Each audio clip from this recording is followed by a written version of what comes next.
meetings will be, the recordings will be available on our website.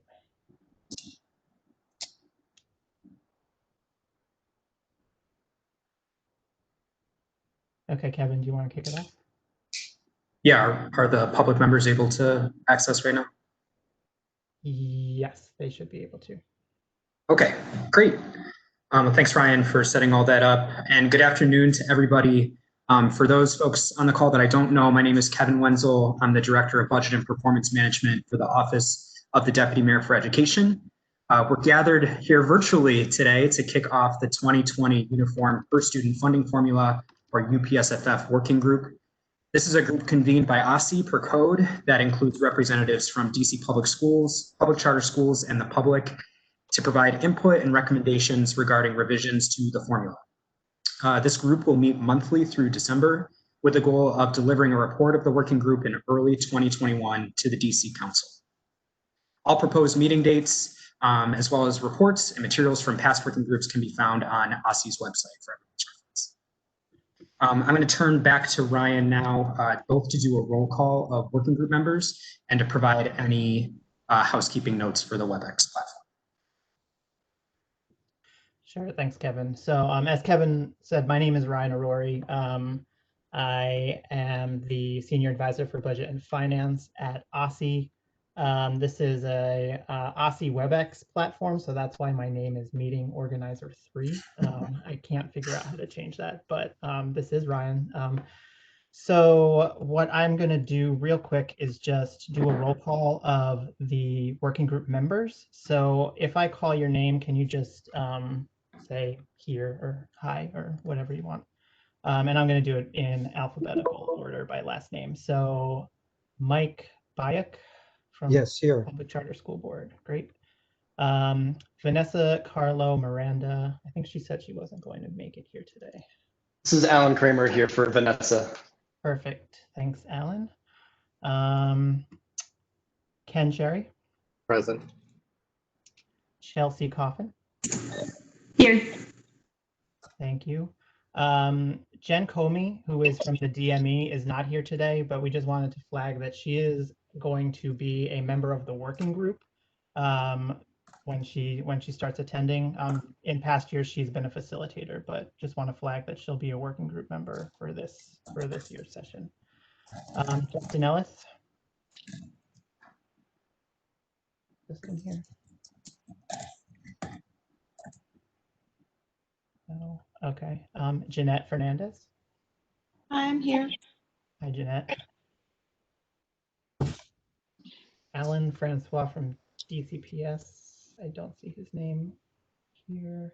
He might not be here. Elba Garcia from DCPS.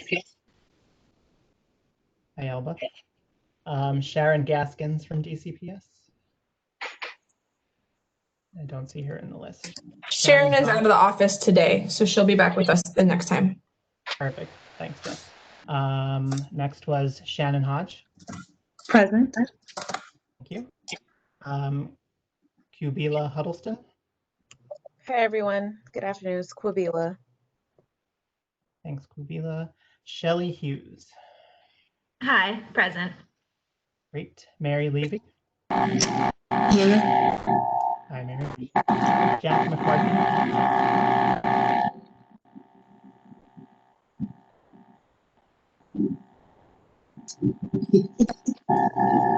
We're getting some feedback, so if you're not speaking, can you mute your...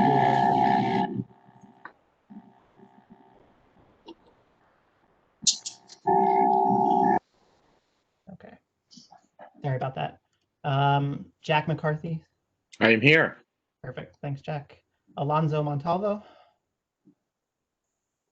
I know you're here. Can you unmute yourself, Alonzo, for a sec? No. Okay, well, Alonzo is on the list. Kathy Riley. Here. I'm here. Thanks, Kathy. Paris Saunders. I don't see Paris here. Okay. Jessica Swanson. Hi, I'm here today. Thank you. Great. Shauna Wang. Hi, everybody. I'm here too. Hi, Shauna. Raymond Whedon.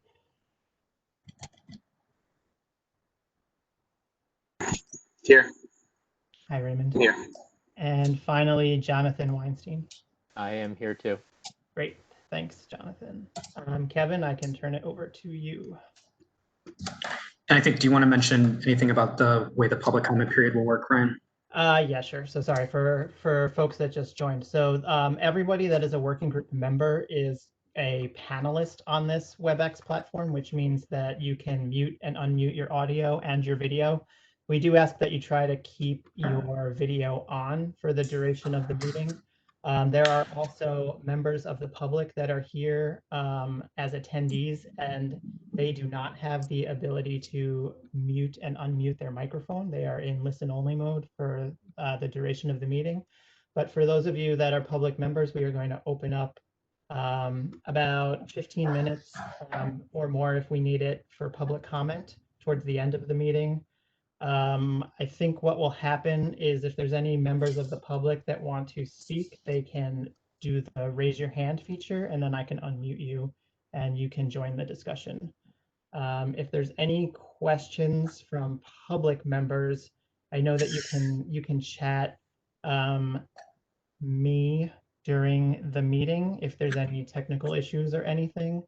Otherwise, we'll wait until the public comment period, and you can provide comment on anything that we discussed during the meeting, or quite frankly, since it's a public comment period, you can bring up anything you want. I think that covers everything. Oh, this is recorded, and the recording will be made available on the OSSI website. And now I think that's everything. So over to you, Kevin. Great, thanks, Ryan. So hi again, everybody. My name is Kevin. I'll be the primary presenter for the duration of this virtual working group. And again, just to reinforce what Ryan said, ask that all members be sure to silence your microphone when not speaking. But there will be natural pauses for Q&A throughout. I think we're going to be figuring it out this first time, as you know, we are always doing in this pandemic era. But you're welcome to use your discretion if you do have questions and during the presentation to ask questions throughout. And as Ryan mentioned, we'll have time for the public comment period via the raise hand feature at the end as well. And one programming note, today we'll focus on the at-risk need chapter of the report. It's a very meaty report. I want to make sure we get enough time to actually dive into the data and the options. And we'll hold on the at-risk concentration chapter until our meeting in, I think, 3 weeks, early September. And then also as a programming note, Michelle from the DME's office is also on. She's going to be helping me today by advancing the slides. So you'll hear me reference Michelle's name as we work through the deck. So for now, just a few words about the materials that we're going to be referencing throughout the working group. The basis, which I just dropped into the chat for the materials of this working group, will be the 2020 UPSFF study, which the DME released earlier this month. The study was funded in this fiscal year 20, by the mayor, and the funding was approved by the DC Council and included several areas for further study recommended by the 2018 version of this working group, the 2018 UPSFF Working Group. So those areas included at-risk student need, which will begin our discussion today, as well as at-risk concentration, English language learners, and the cost drivers of the foundation level, which we'll go into in more detail in future meetings. The study was completed by Afton Partners through several activities, which are included in the executive summary. It's not detailed quite so much here, but just as a high level, this included analysis of student outcomes, primarily related to DC's PARCC assessment and the WIDA test for English language learners. They also did an overview of state and local practices for each of these areas and did a spending analysis of a sample group of DC LEAs for the foundation level questions of the study.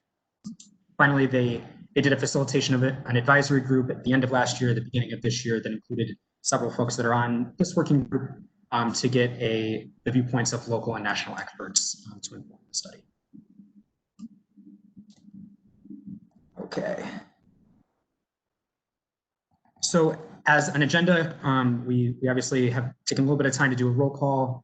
Before we turn to the content of the slides, just a high-level overview of what we'll cover in our time together today. First, we'll look at what the at-risk weight as currently implemented covers, just an overview of that at-risk weight as background knowledge.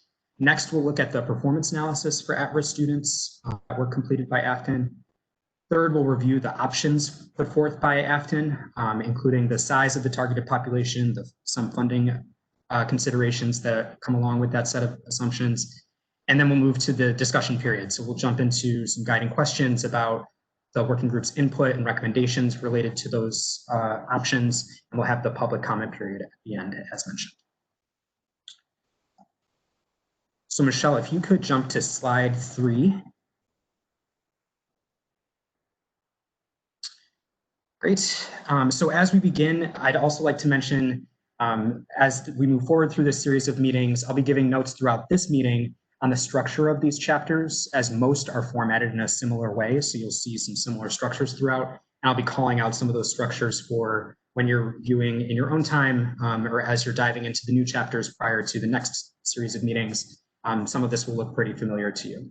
So one of those structural components is this slide, which details the scope of questions that we asked of the grantee and our request for applications. And one note that I want to push here that we'll continue to talk through as we go through the findings is that we asked the grantee not to just think about the higher or different relative needs that different types of at-risk students might have, but also to consider whether there might be a higher relative need for students with more at-risk characteristics as opposed to fewer at-risk characteristics. So you'll see those two different lines of difference as we move through the report, both the specific set of characteristics, but also the number of characteristics irrespective of which types of characteristics or which combination we have.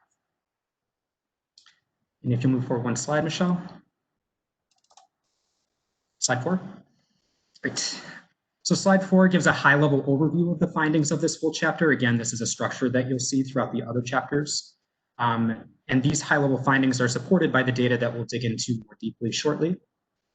This also sets up some crucial context for this section, and namely it's the way in which the at-risk weight is currently implemented. So for everyone's awareness on the call, to level set, students are designated as at-risk if they fall within at least one of these 5 categories listed here, which is TANF, Temporary Assistance for Needy Families, SNAP, the Supplemental Nutrition Assistance Program, or food stamps, if they are homeless, if they are CFSA or foster care, and or if they are overage in high school. So you hit at least one of those categories, you are designated as at risk. And for the purposes of this study, students designated as receiving either TANF or SNAP assistance are classified as direct certification students. Further, all students that are characterized as at risk receive the same allocation. So this is regardless of which type of characteristic qualifies them for at-risk status, and also regardless of the number of characteristics that they may have. So that's part of the reason that the impetus behind why we wanted the grantee to look at these lines of difference for this group of students. I'd also be remiss if I didn't acknowledge that at-risk is a relatively new part of the UPSFF, having been first implemented in its current form in fiscal year 15. We know that it also, prior to that, there was a previous summer school weight that was not defined the same way, but starting in fiscal year 15 is when we start to talk about this current 5 characteristic definition. And one final note on point 4 on this slide, this deck includes lots of information on other at-risk funding formulas that are at the LEA level, particularly in Chicago and Boston. We won't spend a ton of time on those, as the UPSFF is a state level formula and more analogous to other kinds of state level formulas. But it does give some indication of the more nuanced ways that large multi-campus urban school districts are allocating dollars to their schools for their highest need students. Slide 5, Michelle. Okay, so first we're going to just start to talk about the actual at-risk students that we have. I'll also note, as noted at the top here, that for the most part, this study, the time frame that was analyzed was between fiscal year 15 and fiscal year 19. That coincides with the beginning of the at-risk definition as implemented, and also the latest year that we had a full set of data, because we're currently in the year fiscal year 20. This slide shows the October enrollment from fiscal year 15 to fiscal year 19 for at-risk students. Note that we're comparing October's, which is the when we do the annual enrollment audit. And what you'll see is that our at-risk population is relatively flat with some changes relative to each sector, with charters gaining over the last 5 years relative to DCPS and DCPS losing relative to charters. But it also is important to note that DCPS, as the by right system within DC, also gains students throughout the year. So this is not necessarily indicative of the number of at-risk students that DCPS served throughout the year. And we account for that in their enrollment projection as we do citywide budgeting. And then the chart on the right, you can see that at-risk as a share of total enrollment, we know that our enrollment across the city is growing, and at-risk as a share of total enrollment has been on the decline for this period of analysis as well. Slide 6, Michelle. Okay, this is 1 year of data, again, October data. Slide 6 shows the distribution across grade levels for both DCPS and public charter schools in fiscal year 19. One note here is that because overage, the characteristic overage only applies to high school students, you're going to see part of the explanation of why we see a spike in 9th grade here. And it also is important to note that even though the majority of our students that are considered at risk are in pre-K 3 through grade 5, you see over on the right side in the pie chart, there's a higher percentage of at-risk students in high school. So the number of at-risk students that we have might be lower in high school, but as a total of the population in high school, there's a higher percentage of at-risk students in those grade bands. And just another note on that too, there's more specific overage analysis at the very end of this deck. I don't think we'll have time to dive into it today, but it includes some cross lines between the special education populations with respect to overage and other kinds of lines of difference that you might consider important when thinking about that group. Slide 7, Michelle. So slide 7 shows the at-risk characteristic counts, which are not mutually exclusive. So as we know, you could be, for example, a homeless student that is also in high school and overage. So there's a reason why these bars do not add up to the number that is in the prior slide, which are mutually exclusive. But the overwhelming number of our students, and this is 1 year of data, qualify for at-risk because of that direct certification status, TANF or SNAP, whereas fewer qualify because they are homeless, fewer qualify because they're overage, and the smallest group is our CFSA group. This slide also begins to talk about the factor analysis that I was discussing before. So not just the specific characteristics that a student might show, but also the number of characteristics regardless of the combination of the specific characteristics. So you'll see that looking at the pie chart, the vast majority of our students that qualify for at-risk funding fall into one of these factors. A smaller number, just under 15%, fall into 2 factors. And then a much smaller number, 1%, fall into 3 or more of the factors listed to the left.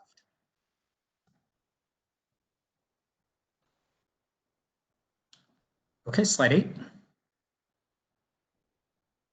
This is where we start to talk about the funding level for at-risk students. So you'll see that the weight as implemented for at-risk starting in fiscal year 15 has stayed relatively the same, the weight itself on the left. There have been small incremental increases from fiscal year 19, fiscal year 20, and most recently in fiscal year 21, which is outside the scope of this study. But as you can see on the right side from the way that the formula works, as the foundation level flows through the weights, any increase to the foundation level is going to increase your allocation. So the allocation for at-risk students has increased over that time period. And I believe in fiscal year 21 is just about $2,500 per at-risk student. Kevin, can we pause for a second? Let's pause. Because we did get a question from Shannon. And Shannon, you can also unmute yourself if you want to ask. Anybody can unmute themselves during the presentation to ask questions. But this one was, what's the rationale for excluding students receiving alternative funding? Yeah, good question. So the way that the alternative weight works is that it is essentially, it builds in at risk. So it's assuming that an alternative student also would qualify for that funding. And so what we do is, we think of it as the sum of the high school weight plus the at-risk weight equals the alternative weight. So the alternative weight essentially builds in the at-risk funding as part of the general what they would receive. I understand it for the funding. I guess my question is for even just looking at-risk numbers, it seems like having the alternative students included in those numbers would be a more accurate representation of the actual number of at-risk students in the district. By excluding them just from the counts, it seems to underreport what's actually happening. Yeah, and I think that because primarily was a funding study. The line of difference we were looking at was who's receiving at-risk funding, and we didn't want to overrepresent them by including them in the counts for the population we're looking at. Good question.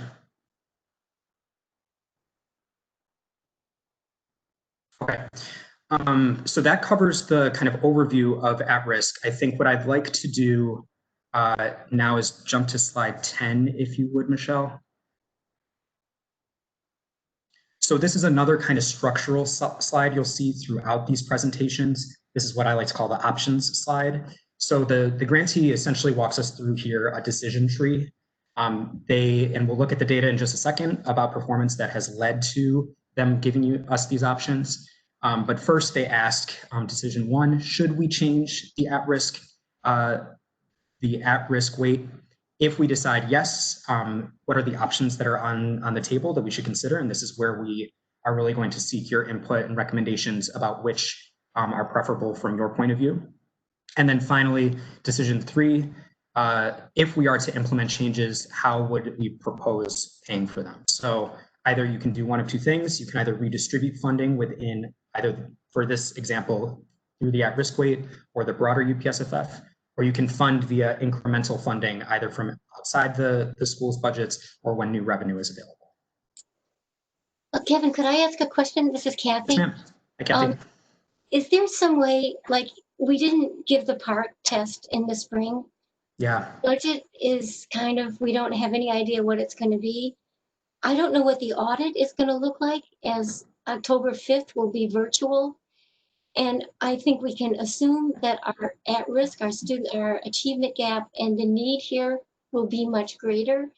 Like, you know, I understand we're proceeding as if this were regular, but it feels like as we wrestle with this, and we're wrestling with it for next year's budget, we have to kind of talk about where we are. I don't know where it fits in, but Yeah. I would think we have to take that into account.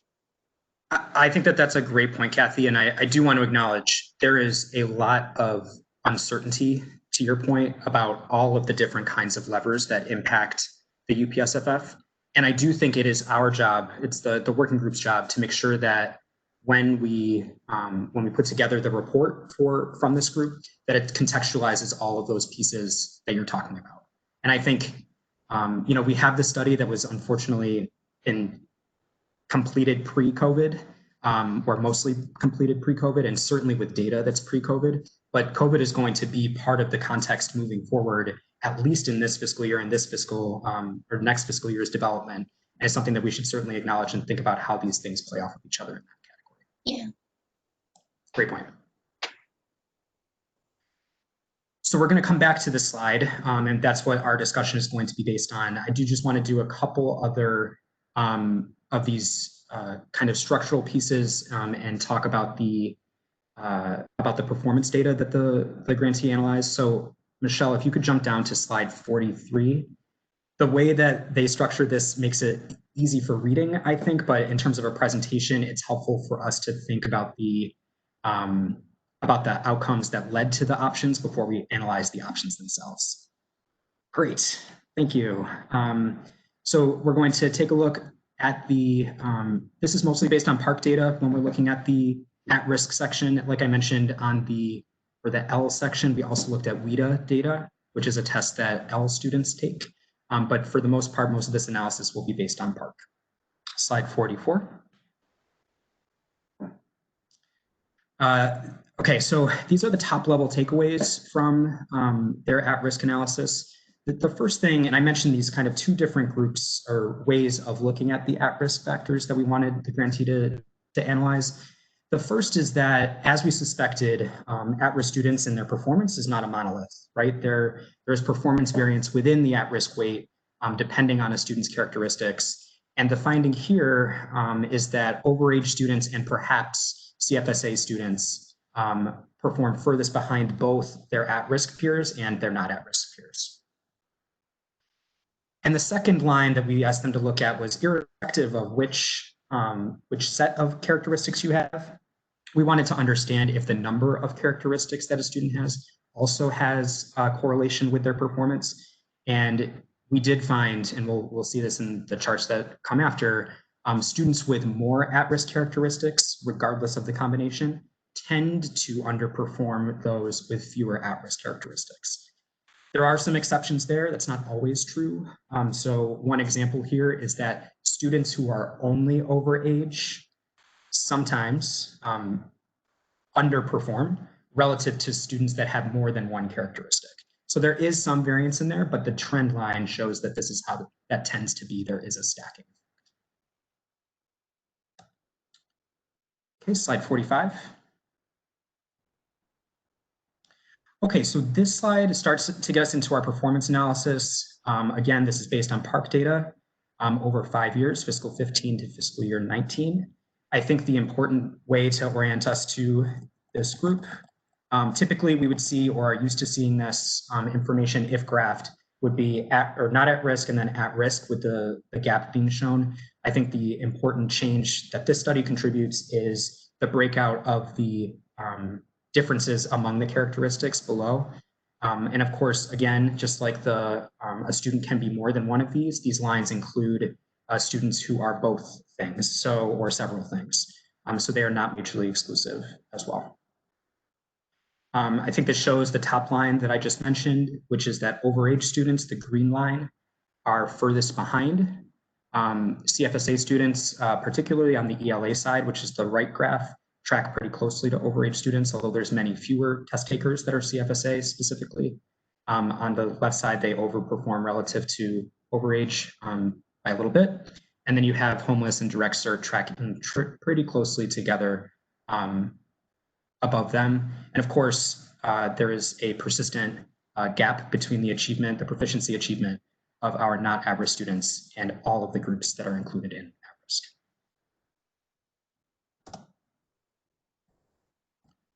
I'll note here too, this is all test takers. One thing to note is that because overage only applies to high school students, we also break it out in the following slide, slide 46, Michelle.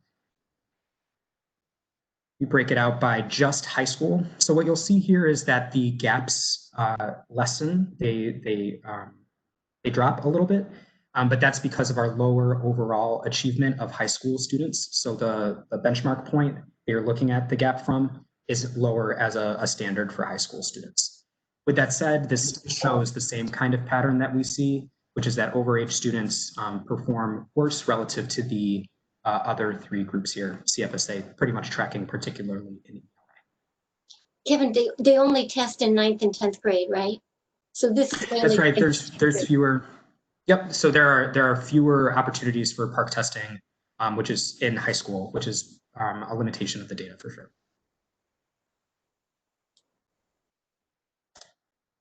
Okay, slide 47.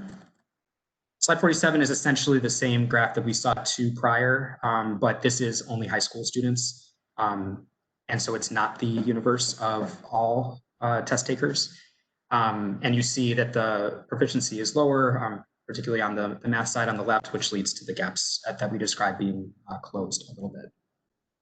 One note here too, as mentioned, CFSA already is the smallest group. There's even fewer of those students in high school. So the grantee notes in the blue box at the bottom that this data sort of wildly fluctuates in this graph, and that's partially because of just the few data points that we have. All right, slide 48. What you're going to see here is just those same lines that we saw above, just taking out the not at-risk high school test takers. This just magnifies to show the relative performance of each of these. Again, fewer test takers, to Kathy's point, fewer data points overall, so a little more fluctuation from year to year than you would see otherwise.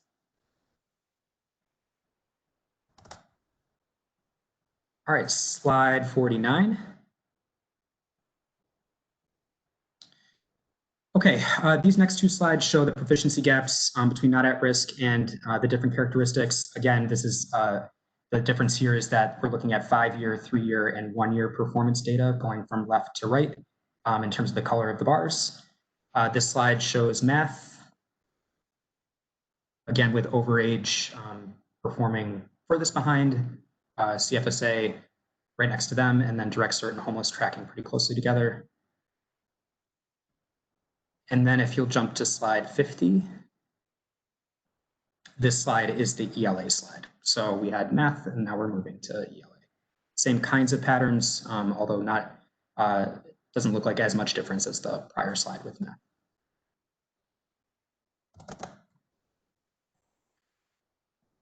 Okay, so that was the specific analysis on the specific sets of characteristics. I think when we move into slide 51, this is when we start to look at the performance based just on your number of characteristics, but regardless of which combination of characteristics that you have. So as you can see, we have our blue line at the top that should be familiar by now. Those are our not at-risk students with 0 factors. And then you move on to your 1 factor students, so students that only qualify for one of those groups. And then as you, as I hypothesized, and I think seems pretty intuitive, it tracks that the more at-risk factors, you tend to underperform students with fewer at-risk factors than you would have. I'll also note and draw your attention to the, this is just 1 year, the fiscal 19 data, that the number of factors, obviously as you go up, these groups are not the same in size. So we have 0 factors. When you break it out this way, 0 factors has the most number of students, 1 factor with the next lowest, and on, with 3+ having many, many fewer students, 73 in fiscal year 19. Okay, I want to pause there for questions on these performance slides, if there are any.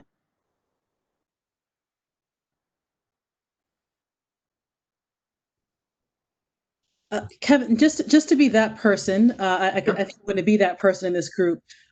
Can we assume that if students receiving alternative funding had been included in this with their kind of at-risk categorizations in terms of number of factors, that the discrepancies may have been even larger? I think that's reasonable. Yeah. I think it's hard because we don't know, like I don't know which ones of these characteristics or which they would be most likely to fall into.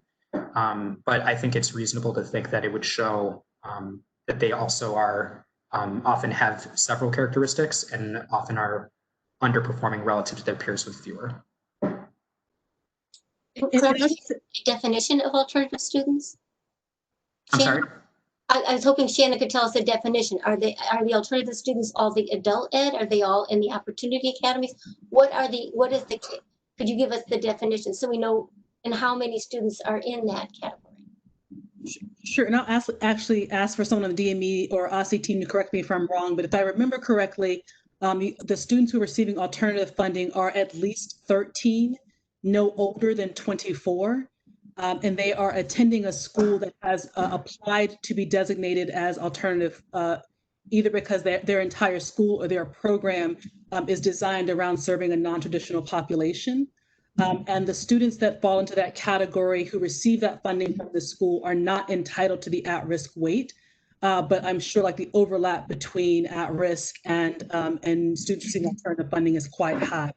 As Kevin said earlier, the students who do receive the alternative funding are not eligible for the at-risk weight. And one thing that I'll just highlight for the working group, my working group colleagues, is that in theory, the alternative weight is tied to the at-risk weight, but it requires legislation each time to actually do that. So if significant changes were made to the at-risk weight right now, it would not automatically trigger a change in the alternative weight.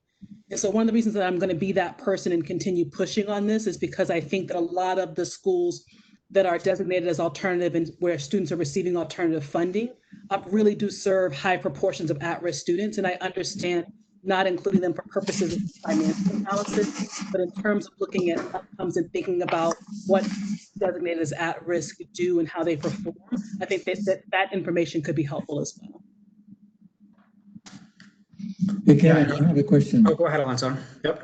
What is the total population of the alternative for TCPS and the charters? I have the charter something like a 1298. I mean, just to help with the question of the lady that was talking. Yep. That will make, because she was thinking that the number has an impact. I don't know, the charters is 1,300 last year. This year we have proposed about 1,049 alternative children. Yep. Yeah, I think so. I think, and it certainly we could, two things that I would propose that we do for next time is both have those counts. So we know that. I think also one thing that changed over the last couple of years is the change to the funding regulations tied to alternative students, which is, Shannon, I think you got most of that, right? I do think that it would be instructive for the group just to know all of those characteristics so we can follow up with that as well. And the last thing I'll note on this point is that Shannon's absolutely right that we, part of the challenge that had happened up through the last several years as the at-risk weight was creeping up was that the alternative weight was not keeping pace. So if you view the alternative weight as a sum of high school plus at risk, so that every kid in an alternative program essentially gets their at-risk funding, whether they qualify or not from the 5 characteristics, it just was falling behind that sum. So the mayor put forth in our UPSFF proposal, it made that whole. I think there was a tiny increase from council on the at-risk weight for fiscal year 21 that did not also correspond with an increase to the alternative weight. And that's exactly what you're talking about, right? I think we think that if you are equating those things, that you probably have to change both. And one note, as we're about to jump into the financial analysis of this, is that Afton did not include the change to alternative when we're looking at the numbers. They only looked at the change for at risk. So I would encourage us, as we're thinking about it, to also consider whether we would want to continue, as I think Shannon mentioned, would want to continue that equation. So that anytime we're making a change to the at-risk weight, particularly if it's an increase, what is the corresponding increase that we would have to consider for alternative and the cost impact of that? And then how we would implement that if there are things that aren't as clear in the lines of difference for the options that are put forth by the grantee. It's an excellent point. Hey, Kevin. Yep. I also got a question in the chat about the adequacy study. And I know that we have brought this up in previous UPSFF working groups. Can you just explain a little bit about what was recommended in the adequacy study and why the funding level that was recommended in the adequacy study for at-risk is not what actually happened? Or do you want me to address that? I mean, No, I think, so I'll hit the high points, and then I think if I forget something, Ryan, I think you should fill me in.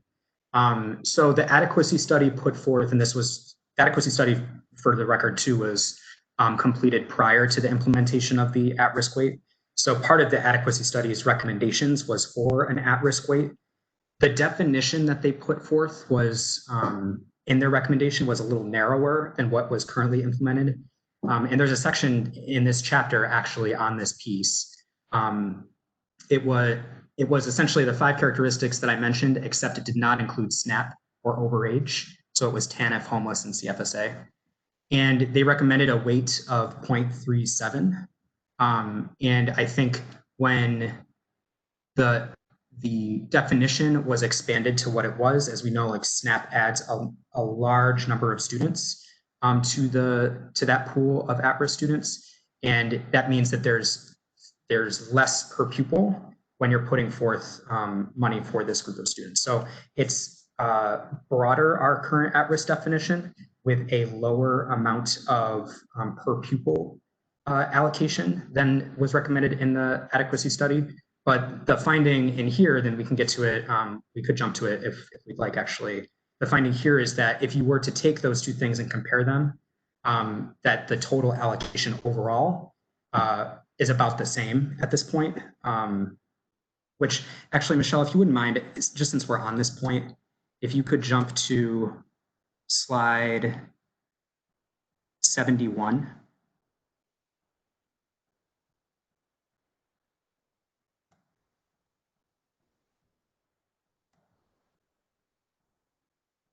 Great, and this sort of lays out what I was detailing there, particularly points 3 and 4. So the 3 factors recommended in that study and then they list them, would fund about 23,000 students. Our current definition, including SNAP and overage, funds this point in 0.4, about 43,500 students, at a lower per pupil, but serving a broader set of students.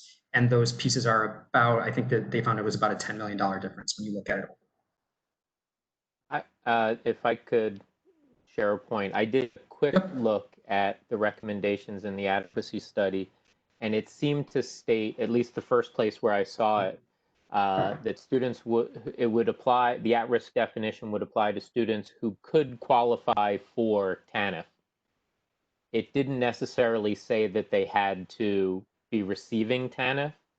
So as a distinction, that may include folks who did not apply for TANF, but would otherwise qualify, in a way that changing that over time to say only those who are receiving it will get the direct certification. And so the actual number of students covered under the initial proposal in 2013 adequacy study may not be the same as applying the current definition of having to receive TANF. I raise this because it excludes students who don't apply for or receive TANF, but could qualify if they chose to apply. Got it. Yeah, point taken. Thank you. Great. So I think, Michelle, sorry to have you jump around again, but can you go back up to slide 10, please? Slide 10 is our, and I know everyone sort of has to close their eyes when we go through all the slides. There we go. Great. Thank you.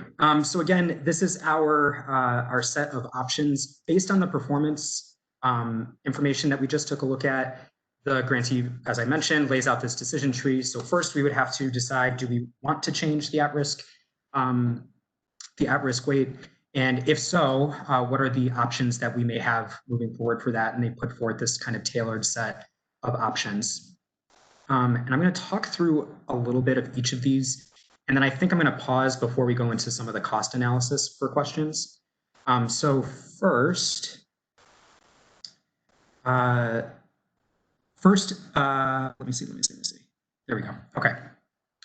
So if we were to decide that, yes, we do want to change the at-risk weight, the first option that they put forth, option A, is to increase funding for overage students specifically, or CFSA students specifically, or both. So this would be a separating out of the at-risk weight, where you take those groups that had demonstrated were furthest behind in the performance data, and you would put more funding towards those groups. The second is to fund intervention prior to high school to mitigate the risk of overage designation. So this goes to that point of, we see a spike in 9th grade and the definition of overage right now being just applicable to high school students. The third and fourth, C and D, go to that point about the number of characteristics that a student has. So either you could increase funding for 2+ at-risk characteristics, which has a larger group of students than if you were to target 3+ at-risk characteristics. Obviously, those two, you could figure out a way to do them in tandem, where you do like a 2 characteristic weight and a 3+ characteristic weight. There's different ways to implement several of these together if that were the recommendation. And then E and F go to a broader approach to changing the at-risk outcomes, really. First is E, which this is just an increase to the high school base amount. So this isn't necessarily targeting students that are at risk. It's just targeting knowing, understanding, seeing in the data that we have a challenge with the outcome for our high school students as it relates to the PARCC data that we've seen. And I think that bears out in data otherwise for other outcomes as well. And then finally, letter F is to increase a high school at-risk amount. So similar to the way that letter A would break out based on certain characteristics, letter F would break out the at-risk weight to have potentially a pre-K through 8 at-risk weight, and then a high school at-risk weight that would render an increase for that second. So I want to pause there just on the questions of any question about how these options are structured. before we jump into some of the financial and implementation analysis that the group did for us. I guess I have a question with the option F. So those high school, like it says only high school at-risk students. So those at-risk students, they would be considered at risk based off of the 5 characteristics, or like how would we be defining them as at risk given they're in high school? Yeah, I think it essentially it would keep the current definition, but what it would do is say, we're gonna, for pre-K through 8, we're gonna keep you at that 0.225 weight level. And for high school, we're going to break you into a separate group. That's also gonna be those same 5 characteristics, but that we would fund at a higher level, depending on all sorts of different kinds of financial considerations. That's the way that it puts there. Question on the option A for overage and CFSA. It seems like the CFSA is a really small group. And so focusing more on the overage category, I was wondering if you could speak a little bit about the trends that you've seen for each category over time. I'm asking if at-risk funding, if certain groups have seen more responsive, like if at-risk funding maybe has seemed to be effective for students who are under direct support or experiencing homelessness. And I know you can't draw a causal line, but I'm just wondering if sort of for the overage group, which is a large group, like a different strategy, like funding intervention prior to high school or increasing for all high school students. I don't know, just kind of, I guess, how you interpreted the outcome information, if you interpreted trends as increasing gaps as higher levels of need, which should require more funding, or the other way around, kind of if at-risk funding has been effective for those other groups. Yeah, I think so. 2 things. The first is, I mean, when we look at the trend, we do see increases over the last 5 fiscal years, but we don't see that there's any kind of really big dent in the proficiency gap between those groups. So it is very hard to draw the causal line, as you mentioned.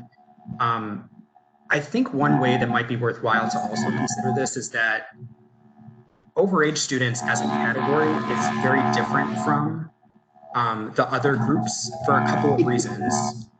The first is, once you're overage, you don't become not overage, right? So we have students that might go into and out of homelessness status, or students that might come in and out of direct certification status, but you would not necessarily go back to being not overage. So that's one thing to think about.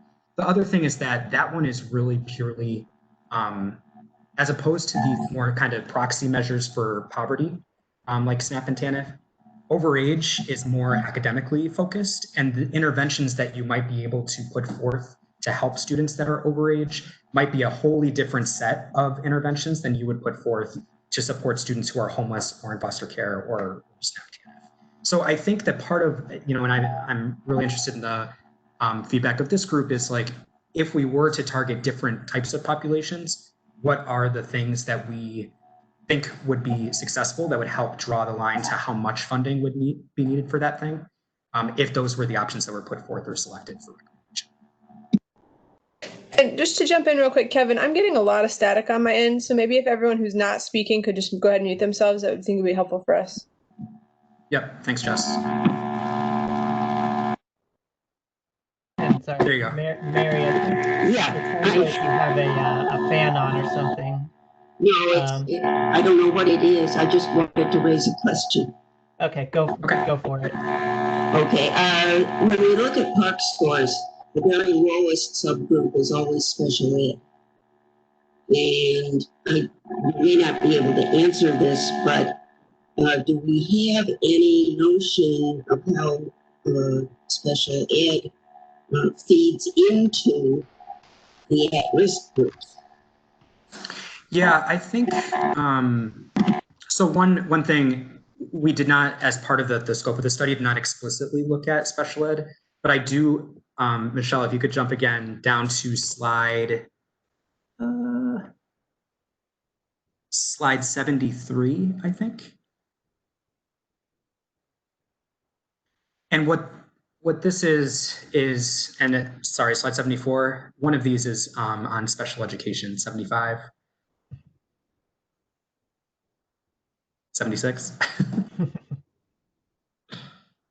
There we go. So Mary, to answer your question, they did look at the overlap between overage and SPED, but not holistically through there. But this is looking, again, because overage is just high school, this is looking at the SPED overlap with overage students in high school for this group. With the note too that students that are receiving special education services, the LEA also receives incremental funding for that group as well, based on the. Oh, Kevin, could I, we tried to kind of at our meetings think about what different strategies people were using, but we didn't get very far. We certainly didn't get very far in the high schools. It looked like nobody had tried smaller class size. A lot of the interventions weren't academic. It was after school programs but we didn't talk specifically about high schools, which is where we're seeing a lot of the biggest difference. And we didn't talk about math, which is significantly worse than ELA. So I think it would be useful because when we get to the funding, it's really a very modest amount of funding for the level of difference we're seeing in the test scores.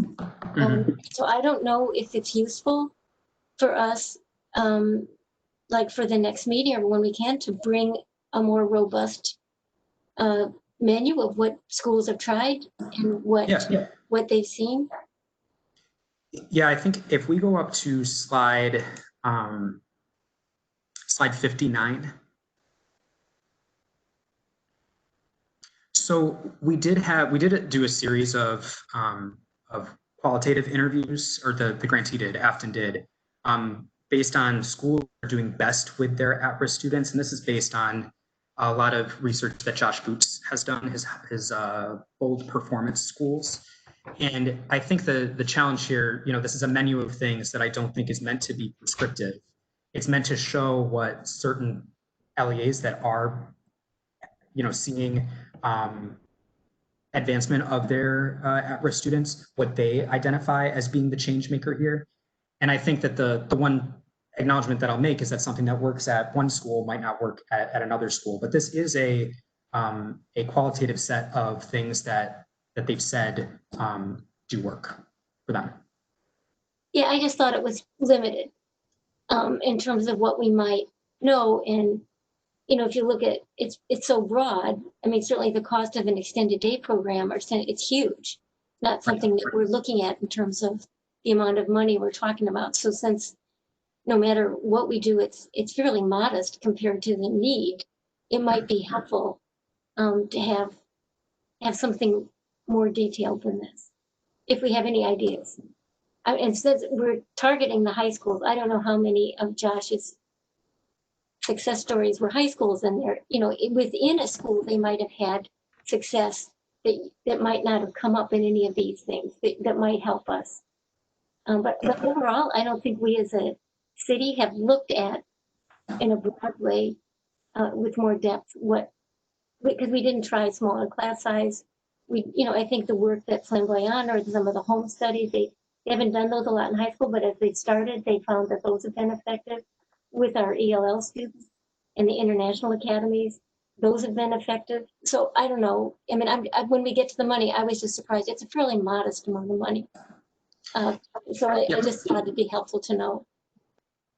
And I think that's an important point too, which is that these aren't necessarily like whole part and parcel being covered by at-risk funds, to your point, right?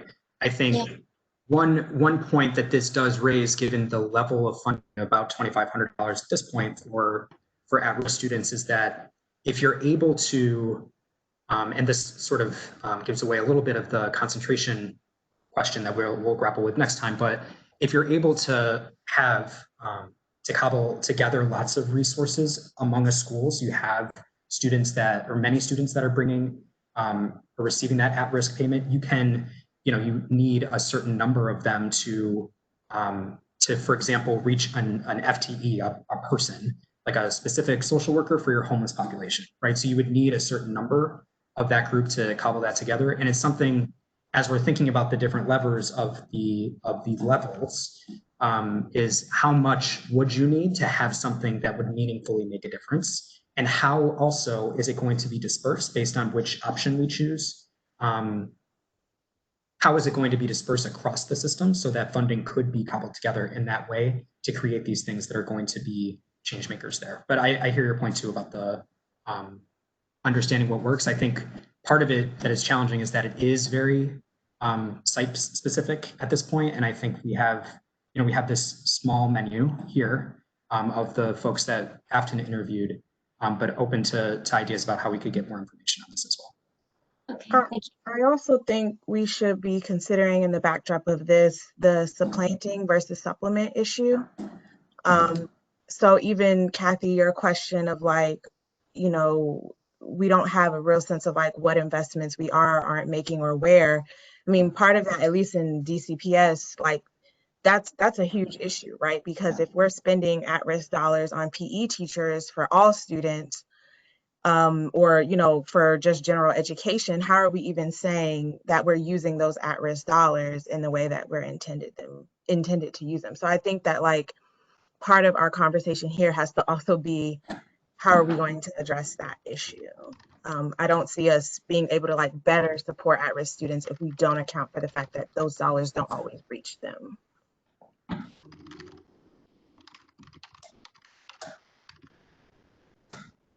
Yep. Okay. Michelle, can you jump back up to slide 10 and we'll do just a little quick overview of the kind of implementation and financial analysis that Afton goes through, and then we'll jump into discussion, because I think that understanding how we view these different options and these other considerations will be the most important part of the way we spend our time today.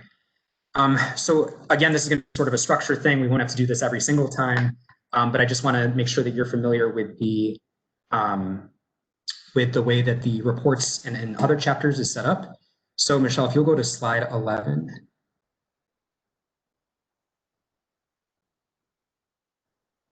For each one of these options, we have, and we're looking at option A right now. So this is the increased funding for overage, CFSA, or both.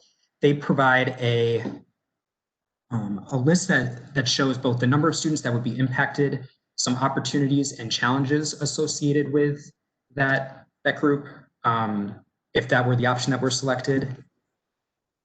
And if you then go down to the next slide, slide 12, and we'll go into just the high level takeaways from these, but just to give you an idea of the structure, they then have a kind of evaluation of their own, Afton does, of implementation considerations along 4 different lines. I just want to quickly run through these. The first is whether there exists a common definition. So right now we know that, for example, overage, we know in code what our overage students are, who it applies to. So that is labeled as green. That would mean easy to implement. If you were to see a red dot there, that would be difficult to implement, and then yellow is somewhere in between. There's some additional consideration you'd have to make. The second line they evaluate on is outcomes data. This is just whether or not we know that there is park information or other kinds of outcome information that we can look at for these students. The third is projections, which is tied to the common definition note for the first level. But projections is just, are we able to say, as we're developing a budget, are we able to say how many of these students there would be at a school level or an LEA level in order to complete the budget? And then the final implementation consideration is around legislative requirements. As Shannon mentioned earlier, this all pretty much goes through a legislative process. There's a UPSFF title in the Budget Support Act each year. But if there were, for example, the need to create a new common definition for a group, that would be a higher legislative lift than that routine update at the foundation level and all of the allocations. So if you'll jump to slide 13. The other way that they evaluate each of these options is whether it aligns with student formula goals. So the first is on its impact. Are you actually impacting the students that you're targeting? The second is on accountability. If you're able to, similar to the data point up above, are you able to see how the dollars you're investing make some correlative considerations about whether it's moving student outcomes? The third is on transparency and simplicity. And I think this one really resonates in terms of the UPSFF being a state level formula. There's always going to be a trade-off between, not always, but there's often a trade-off between whether you increase complexity and therefore make it so that it is something that may be less transparent in terms of the ways that it's going to the way that the funding is flowing to different students. It can just be more difficult to explain. So what we tend to see across states is that the state level formula is relatively simple. And then when you get to the LEA level, it tends to be, when they're distributing to multi-campuses, it tends to be able to be more nuanced when they're closer to the student. And then the final one is just what the incentives are for choosing this group, and in particular, if there are disincentives. So this is just taking into account the kinds of different levels of discretion that folks may have. You want to make sure that you're not building in perverse incentives into the system in order to identify students as receiving additional funding when there are funding implications, if that option exists. And there are some times when that discretion does exist. We just want to make sure that we're evaluating along that line as well. And then I think everyone's favorite part, if you move to slide, I think that's 14 is the next one. They provide two different cost scenarios. So the first is, what would be the cost under a set of parameters if you were to use incremental funding? So if you were to use new funding. And there's a lot of information on this slide. The first thing I'll note on the left is they list out what the scenario would be. And for the most part, for each of these options, they've put forth a 10% increase as just a benchmark. That doesn't need to be the amount that it would increase by. We could increase it by 100%. We could decrease it. But it is just understanding that there are different groups that they're targeting. They tend to do 10% for this cost analysis. If you look over to the right, this 1.2 million is the amount of incremental funding it would cost to implement the scenario to the left. And then they do a breakout of who the gainers and those folks that experience loss at the LEA level would be, and what the median gain and loss would be. So the way I tend to think about it is, if we were to implement the situation, the scenario on the left, it would cost about that big bold number on the right with the other implications. If you go to slide 15, this would be if we had a $0 to do, but still wanted to implement this change. So the same scenario, but instead of using incremental funding or new funding, you are redistributing within the weight in this situation. And as you can see, the net increase drops from 1.2 to 0 because we're doing all of it through redistribution. And whereas we had only net winners in the last scenario, here we have LEAs that, because of the redistribution within, lose in this scenario.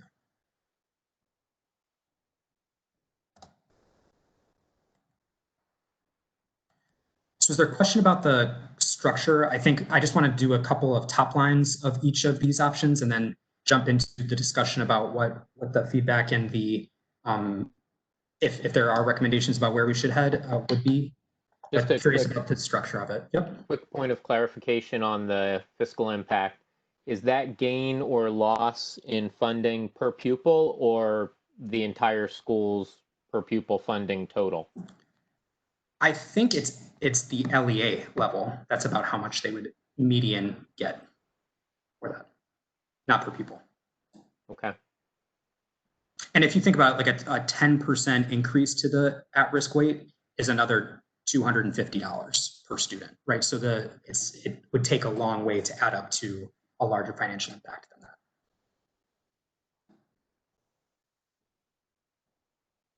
Okay, so I think what I'm going to do for each of these 6 options is we're just going to jump to essentially the first slide in each of these series, and I'll just do a couple of quick things, which is, what is the size of the population being targeted, about how much money in an only incremental scenario would it cost, and then any kind of implementation or funding formula alignment highlights that come out of it, so that we don't have to go through slide by slide for each of these.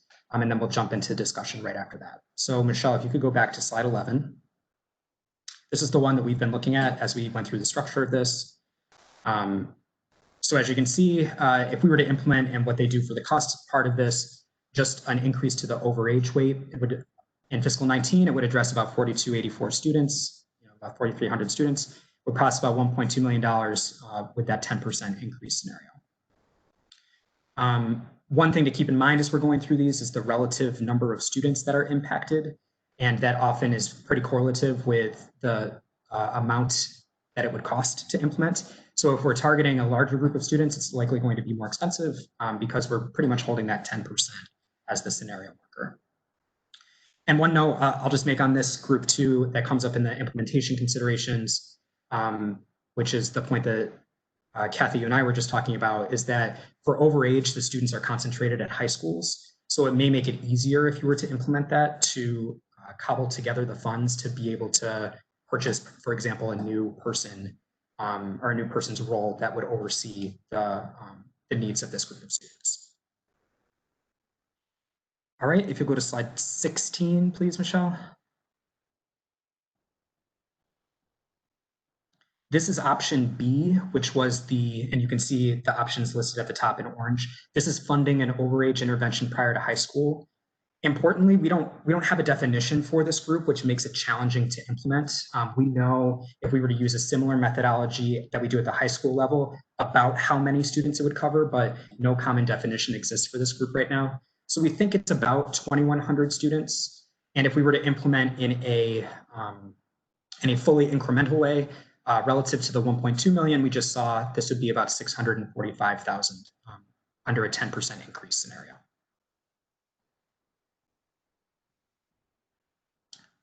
All right, we're going to jump to option. Sorry, the last bullet point under opportunity says if successful, this could lower the number of overage students in high school. Is the idea that middle school students addressed through this program would then skip a grade based on closing the gap, or would they still be overage but just performing better relative to other overage students who didn't get help in middle school? Yeah, I think it really is viewed as like, what is your point in time that you're addressing this? I think that the idea when we were talking about this with Afton was that you implement a program that prevents a student from becoming overage in the first place. So whatever those services that you would need, which are not necessarily identified at this point, in order to make that happen would be the case. And all that it is doing is identifying that students don't just magically become overage when they move on to 9th grade. There's a group of students that were already overage in middle school, and there's a group that sort of gets stuck in 9th grade. And those groups might have different needs. So this funding wouldn't be targeted to students who are already overage in middle school. 2,100 is just an assumption of what that number would be. But the funding wouldn't be targeted to those students. It would be a general effort to target underperforming students so that they are able to perform better and advance a grade. Yeah, I think, the discretion of the way that the LEA would spend it, I think would be to them, right? You could target one or both of those groups. To your point, the 2,100 is based on the number of students that we think already are overage in middle school, based on essentially just taking the high school definition and bringing it down to middle school. So you could target that group and you could implement some kind of grade skipping, it's not necessarily credit recovery, but that kind of program for that. And that would mitigate it. Or you could go prior to the point of becoming overage and target funds. Can I just add one? Yep, go ahead. Just one point clear to that. So that also means, a third grader who is 10 or 11, has that in that group also? Yeah, this only looked at middle grades, but this particular option only looked at middle grades, but that same kind of principle could apply down to the elementary grades as well. Got it. Kevin, I had a quick question about what is meant by the 10% increase. Does this mean a 10% increase, a 10 percentage point increase? So increasing it from the neighborhood of 0.225 to 0.325, or does this mean a 3% increase on the weight somewhere in the neighborhood of like 0.27? Yeah, I'd have to look in. I think it is a 10% increase in the dollar amount. Okay. So not the weight, so in the dollar amount. So going from $2,500 for the at-risk weight up to $2,750 for that. But I think I would have to look in their methodology to think about that. That's a great question. And actually, can we go, Michelle, can you go to the next slide, or let's say slide 19? Because it may say. Oh, no, you're right. It's 10% increase to the at-risk weight. So this would be going from a 0.225 to putting what would that be? Or make me do math on the fly. Yeah, I just don't, it's just not clear if it's like Yeah. a 10 points Yeah, that you're bringing the weight closer to what was suggested in the adequacy study, or if it's still falling quite short of that. Yeah, and I think looking at what they've said here, that it would be an increase to the weight, not to the funding level. And so it would essentially bring it from, let's see what that was, from 0.225 to essentially like almost 0.5 for each of these scenarios. Excuse me, 0.25 for each of these scenarios.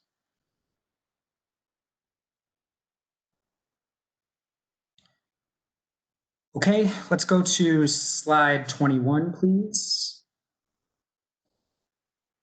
All right, so you'll remember that option C and option D, these are the ones, the options that are related to the number of characteristics that a student has. So this first one is that you would increase funding for students that have 2+ characteristics. So essentially you would have your existing at-risk weight for students with 1 characteristic, which is the vast majority of them.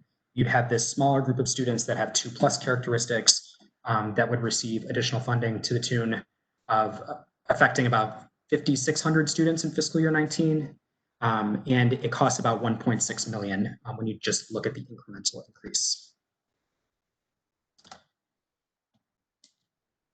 And if you go to slide, let me jump down my notes.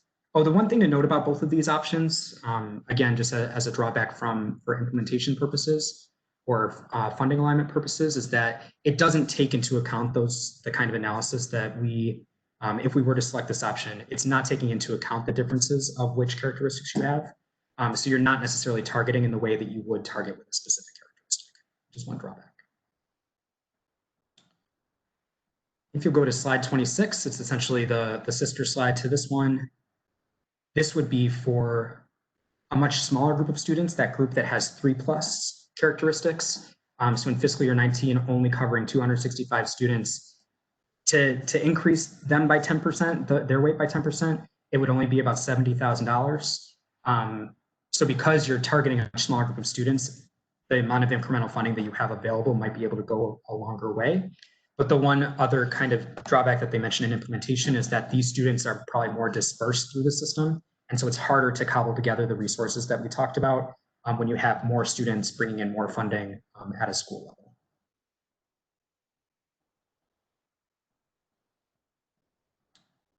All right, slide 31.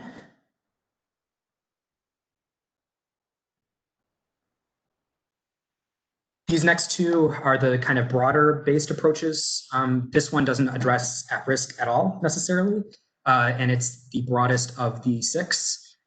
So this would just be increasing the existing high school weight. So right now it's 1.22. This would be, again, a 10% increase on that. And it targets all of our high school students. So it would be nearly 17,000 students. And because it is targeting such a large group of students, it would be about a $25 million price tag for incremental funding. If you go a little more targeted down to slide 36.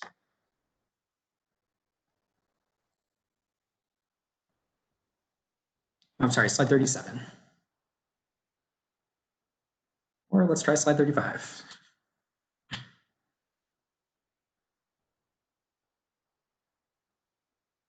There we go.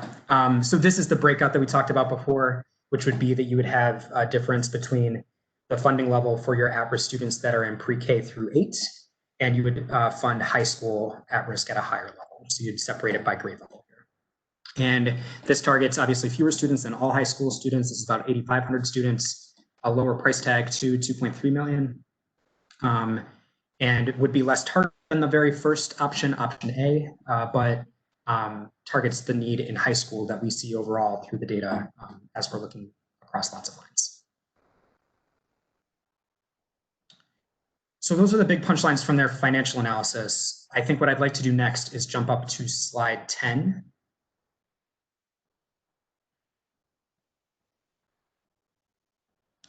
And what I'd like to do now is start a discussion, a pretty open discussion on what the takeaways or the recommendations are for which of these options are preferable given your unique viewpoint, and other kinds of things that we should take into consideration as we're considering or pondering revisions to the at-risk weight.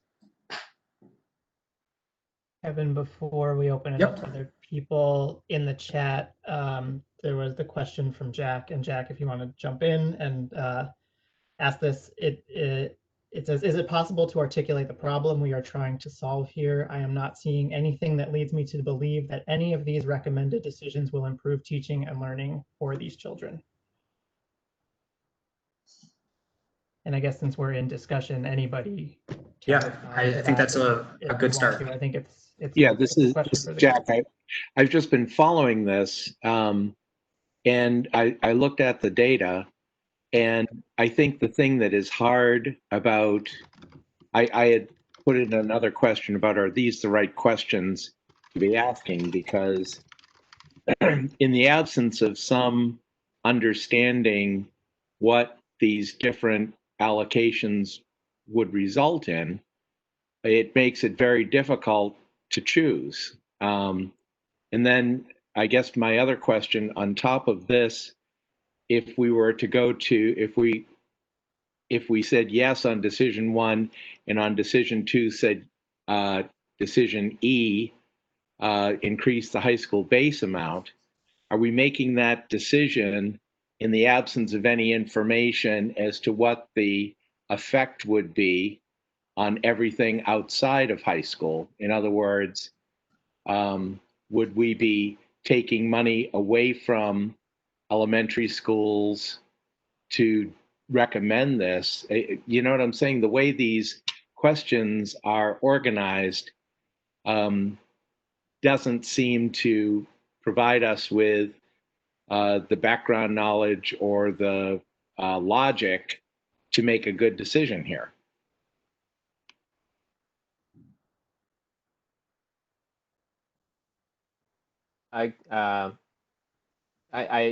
To build on that, I'm not going to be able to answer your question directly, Jack, but to build on that, I think understanding how each of these measures will impact individual schools is incredibly relevant.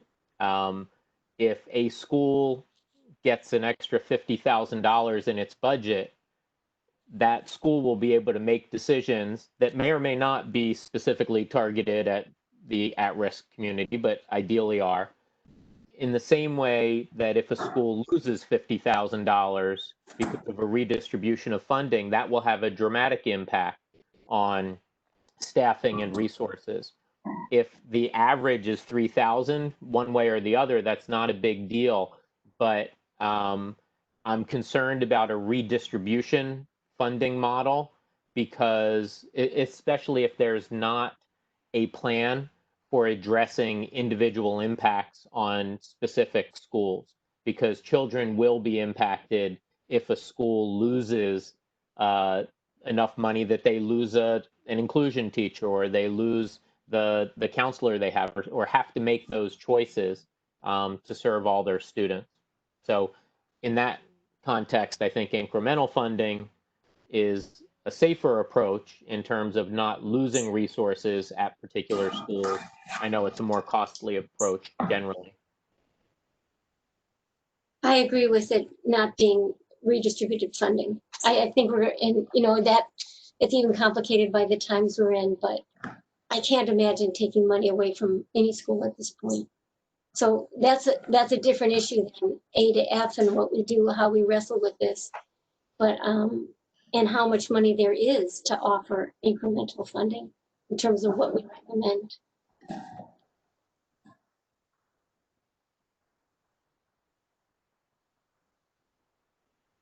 And to that point, I think this lays out essentially the 10% scenario. But if we actually thought that what would meaningfully make the difference would be a 50% increase to the at-risk weight or a 100% increase to the at-risk weight, that makes it harder to move forward with an implementation if you're only waiting on incremental funding. So I think that that is certainly part of the trade in understanding those considerations.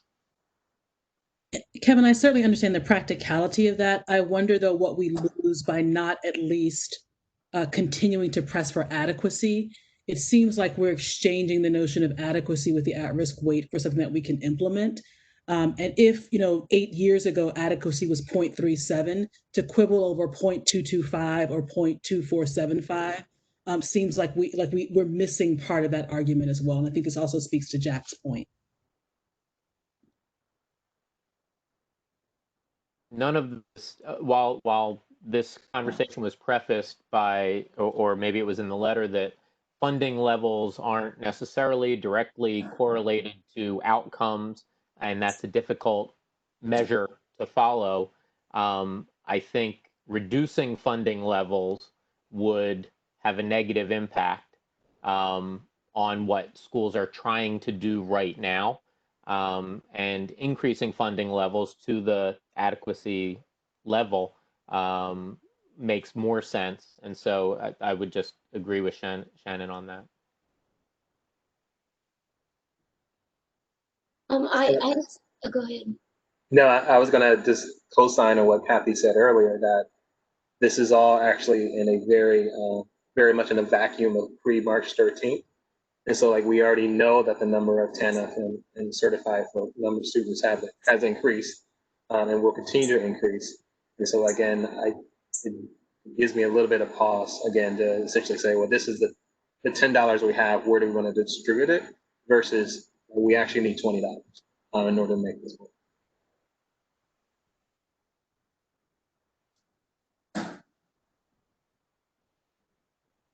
Yep, so I'm hearing support for decision 3B, if given, if having to make a choice there, which I don't think is surprising. I think that that's true for the when we talked to the advisory group, which included some folks that are on this call as well. That was also preferable to them, and I think in general is is what I hear about it. So it's a point well taken. I find myself more partial to the increase to the high school at-risk amount, and as well as looking at maybe increase the funding for students with 3+ characteristics. But again, we're just going to have to go back and revisit this, because if we raise the funding for ELL and we raise the base funding, we may want to look at the whole picture. Yeah, that's right. So I'm just looking at this. I also think we might consider, way back and maybe 2 years ago, I think there was some feeling that we underfunded middle schools, period, like that we hadn't really gone back and looked at that. Instead of, there could be some consideration whether we said secondary versus high school. If we're concerned about, if what we're seeing is that students move forward, that we start to see them fall, those students that become overage fall behind. And you could see it between 5th and 6th, and then you saw it jump between 6th and middle school. I don't know, it's just worth putting on the board that might, clearly it's a marker for students that we're not serving well, that they've failed, or they've come in late, or they have other challenges. So anyway, I'll just throw that out there, those two ideas. Without, and I'm the 10% seems somewhat inadequate to me, but I also realize there's other areas of need, so we have to kind of look at the whole picture. Yep, and I do want to point out, like, the 10% was just to put something in the, in the report, right? So it could be too that this group thinks about, 10%. We don't think that that's, that's going to get the outcomes that we're looking for. So we would recommend X% increase. I think that's within the goal of the group. The other thing that's striking is the math. We're way worse in math. So maybe someone at OSSI could kind of look at what's up with that. That seems across the board, across all sectors. So I'm just curious. There was a big difference. but clearly the difference between the at-risk and the not at-risk students is huge, and it will be greater after what we're going through right now. And it is, in my experience with the high schools, there is a huge amount of need there. So we'll have to look at other things, but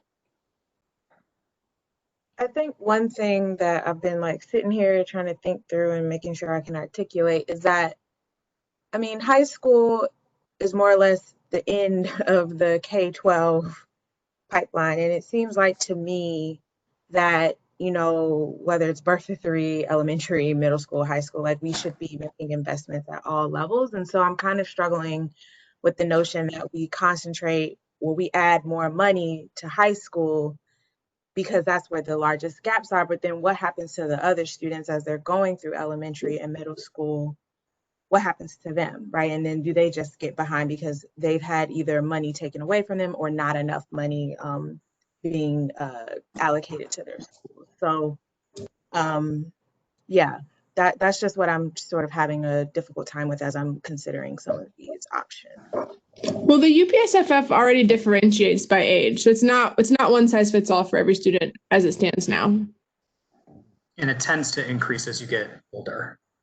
That's not true for the pre-K kids with a higher weight, but as you go from your essentially first grade through high school career, you do bump up the weights in the grade level. But yeah, I hear your point. But the at-risk amount is the same though per grade level. For everybody, that's right. I think similar to what the last panelist or whatever we are said. I think it's definitely, and I think Kathy said this too. This is seems like an and situation, not like a one or the other.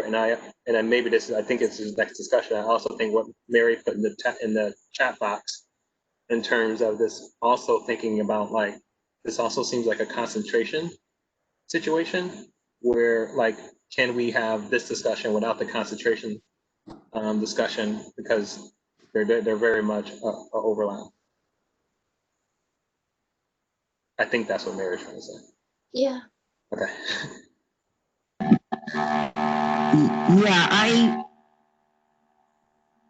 have a concern, and it's based on the situation we already have in special ed, where we have sort of general rates for each level.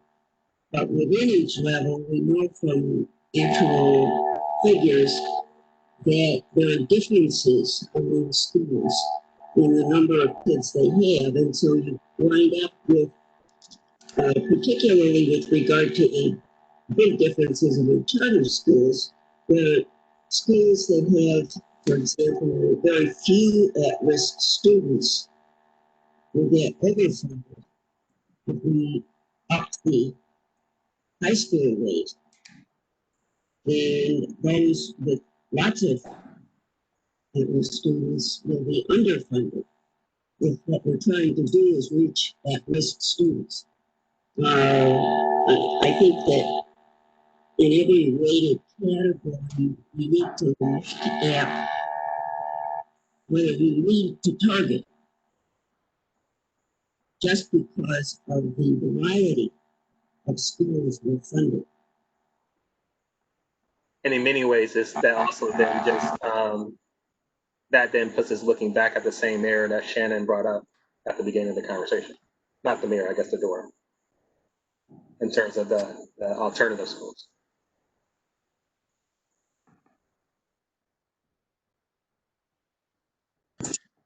So, go ahead, Chelsea. Oh, no, I just had a slightly related question about overlapping, kind of how these options interact with each other. And I'm wondering if thinking about overage and CFSA as groups that have been highlighted, compared to funding for students with 2 or more at-risk characteristics, kind of how many students, if we did recommend 2 or more at-risk characteristics to receive additional funding, do many students who are overage in CFSA also fall into those categories? Like, are we kind of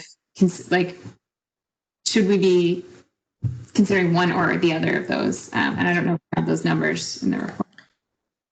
Yeah, I think there's more information on that in the appendix of the report. But the one thing I do want to caution there is that yes, that is true. And it's also true that students that are overage as a single characteristic who would not benefit from a 2+ implementation sometimes underperform different combinations of groups. So there are those different ways that they're interacting that you have to consider. To Mary's point, like, who are you targeting and how is it that you're targeting toward those things?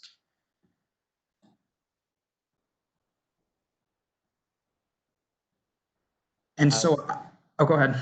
Sorry, I just want to say, with an interest in transparency and tracking spending, I think that's another reason to consider what any of these changes, what the impact of any of these changes will be on an individual school.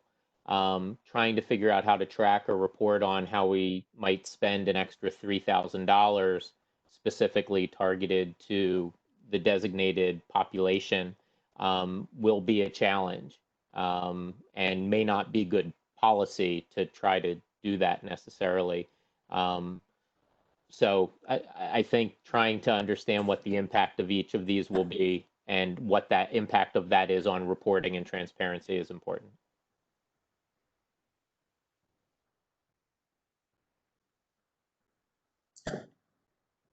Okay. I think for the folks that have weighed in terms of choosing between this list, whether it, and with the idea that there may be other things and we should consider these things holistically, I think I've heard more targeted. So, for example, letter E or option E might be not as preferred by the group. And as far as the ones that have come up, I've heard both C, D, and F as more preferred by the group. I'm wondering if anyone else has other ideas about others here, or pros and cons.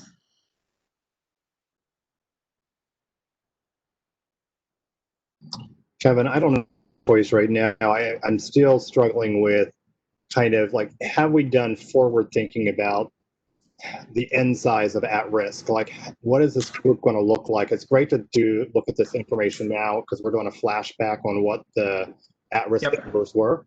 But, you know, I think given what some of the other folks have said, like, have we begun to track what the end size of this at risk group could be, even if we're just looking at TANF and SNAP at this early stages, and how many students fall into that category? So, I mean, I think whatever decision we make could, you know, be really impacted, you know, because of COVID and the situations our students are in.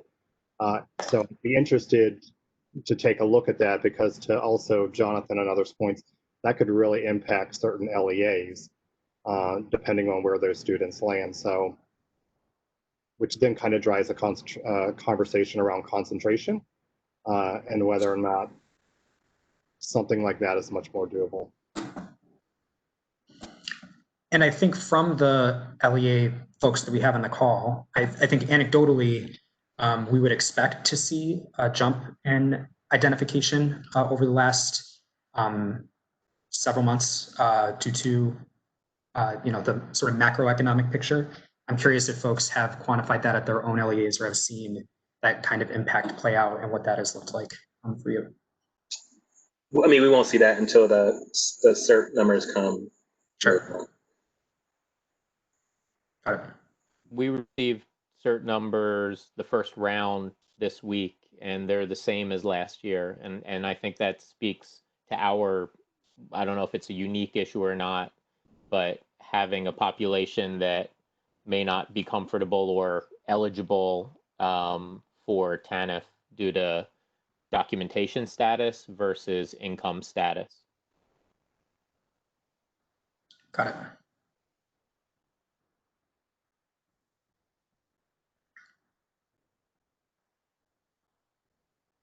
Okay. Any other discussion before we open up to public comments about the options? I just wanted to flash back to something that I think Jubila said at the beginning, this idea of not supplanting versus supplementing. and just get more thoughts on that. It sounded like from the conversation, it would be a challenge to track how at-risk funding is spent.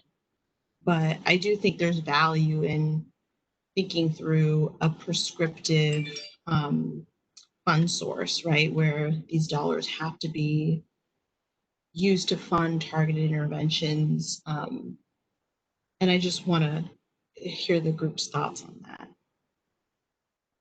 And I think, if folks looked at the auditor's report from last year, the schools that arguably serve the most at-risk students are seeing their dollars, those at-risk dollars, be used in ways not intended.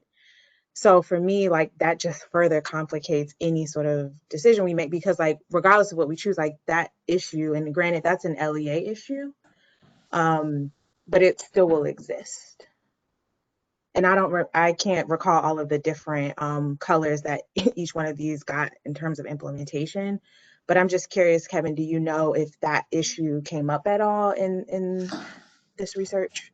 Yeah, I think one thing to also acknowledge is that there are different rules for the kind of reporting on these dollars for DCPS and for charters, and for there are just differences that I think are meaningful in talking about this. I don't think that this specific idea was considered by the grantee, but as part of the broader understanding of looking at how those dollars are spent.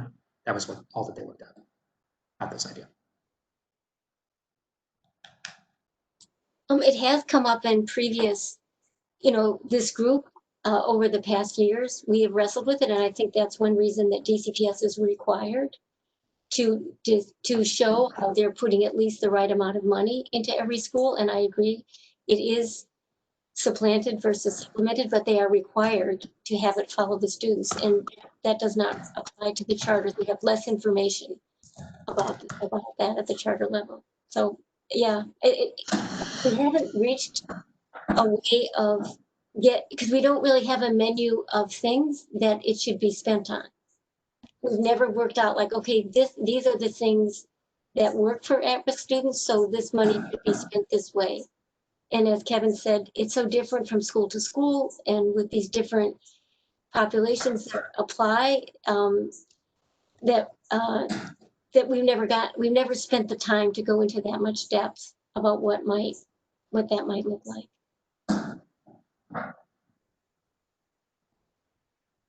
Yeah.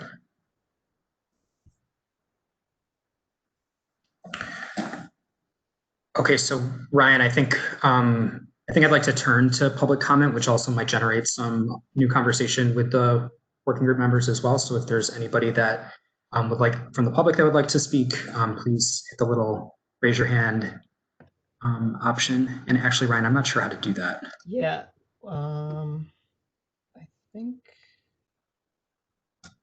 I am not entirely sure how to raise your hand. But first, let me say we do have people that are in the public that are here as attendees, and I do want to apologize because I think I made a setting where no one can see that they're here in the meeting, even though they are. So I'm going to try to change that for the next meeting. And also, if any of you want to speak, please. So I think to raise your hand, I think I just figured it out. If you go to the center icon, which is a little person with 3 lines, and you click that, and then there's a tiny little raise hand feature. It's the button furthest to the left. I mean, I wish I could share my screen, but it's next to a little megaphone, and I'm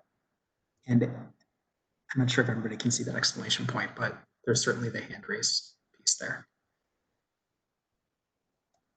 No one is raising their hand, so I think there might be an issue with that. So if you do want to speak, if you could send me a chat, and this is Ryan, the meeting, my name is meeting organizer in the meeting. I apologize for this first go around. We'll try to fix it for next time. but let's give a few minutes to see if anybody does want to speak, because there are 7 people.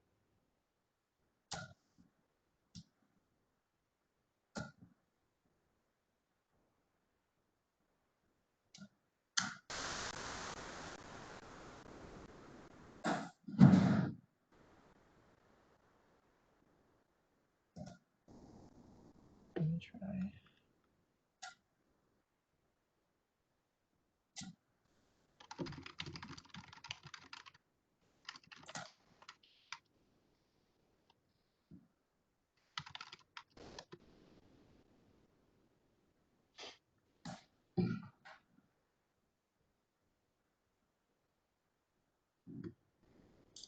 Ryan, have you received chats from attendees? Like, is that working as a Yeah, that is mode? possible. Okay. I have received chats from attendees.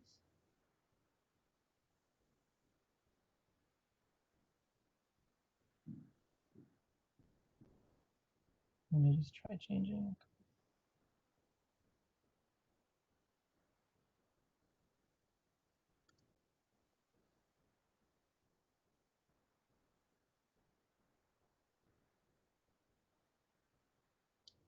Yeah, I have not received anything. Okay.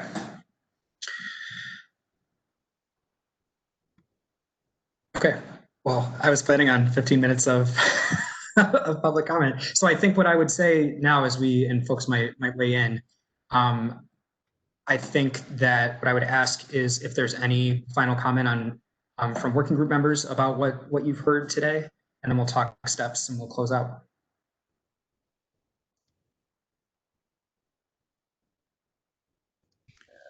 I'll just say that I think to the extent that some of our concerns are around reporting and knowing how LEAs are using these funds, some of the recently passed financial transparency legislation specifically requires reporting out on at-risk funding. And so it may be helpful for us to all kind of get an update on that so that we can be comfortable with what those requirements are, familiar with those requirements as we're thinking about what our work looks like. I dropped into the chat box the last DCPCSB report on how all of the charter LEAs plan to spend their at-risk funds for this past school year. And I know that those reports are going into the PCSB now for the coming school year. But I imagine 2 years from now, those will look slightly different given that financial transparency legislation. And I'm sorry, Shannon, did you have a specific request for information that you wanted to see shared? I think it would be helpful just to share out from the Budget Support Act how that financial transparency legislation would affect at-risk funding in particular, since that seems to be a concern of the working group. Okay, and I think that's something we can bring up in the next meeting. Yep. I'm sorry, I don't have the BSA in front of me.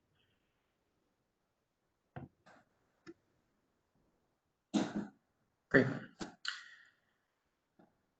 Okay, well, first, I just want to thank all of you for your time, the thoughtful discussion. I want to thank Ryan for helping to run all of the logistics for the first ever virtual UPSFF working group. And Michelle, thanks for jumping in and helping to facilitate with me.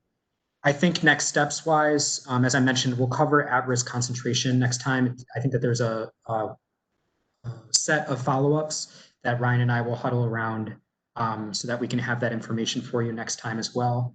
I think as we are considering at-risk concentration, we'll probably touch base on this at-risk report as well, obviously not in the depth that we just covered it, but they are in ways linked, which is why at first I wanted to try and attempt to cover them in the same meeting. I think I'm just going to quickly drop my email into the chat. If you have questions or if you have thoughts about the, I switched it to everyone. Questions or thoughts about any of these options or any sort of wonderings that you have between now and the next meeting, I will be in touch about materials and those pieces as we get closer. And I may also include, I'm going to have to think about it, but whether we do a kind of follow-up survey about the way that folks are feeling about these different options and the things. There were a lot of different considerations mentioned. I'd like to kind of, I know Ryan was taking notes, but gather those in one place as well. So you may see some survey information coming your way as well. And I think that that will wrap up our first meeting. Once I drop my email address in there, it's just kevin.wenzel@dc.gov. Are there any last words for the good of the group? Added my email address too. And again, if you have any feedback on technical stuff as well, so that we can make the next meeting better, that would be helpful. Great. All right, thank you, everybody. Have a great week, and I will see you in September. Thank you so much, Kevin and Ryan. Take care. Thanks. Thanks, everyone. Thank you.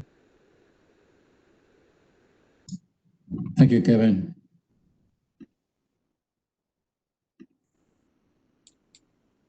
Thank you, Ryan.